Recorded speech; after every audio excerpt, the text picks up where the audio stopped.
Row, incline bench, bilateral, neutral grip dumbbells. This variation of the row is excellent for building upper back strength and muscle while reducing strain on the lower back due to the chest being supported. It can be performed at different incline angles from 15 to 45 degrees. In this video, I'm using a 45-degree incline bench.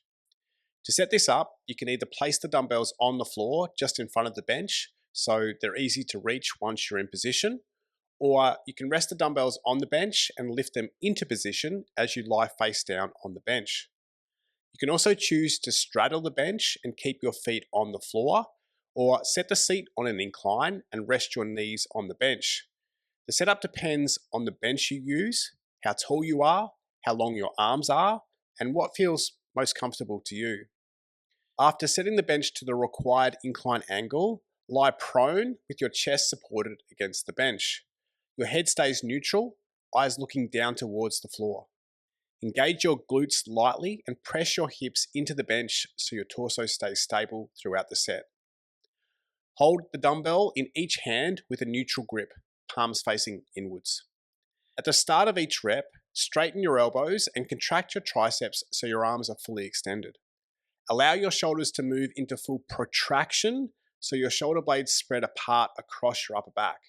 This gives you the full range of motion to work through.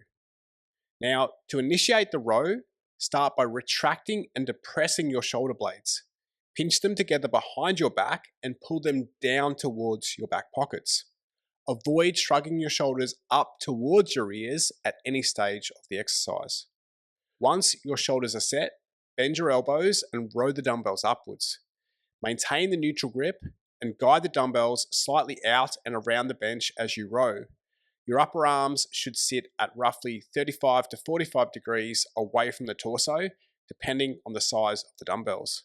Row the dumbbells as high as you can by pulling your elbows up towards the sky and pinching your shoulder blades together. At the top of the rep, it can be helpful to pause briefly and squeeze through your mid-back. Then, reverse the movement with control. Extend your elbows fully and allow your shoulders to protract at the bottom, returning to the long stretch position. That completes one full rep.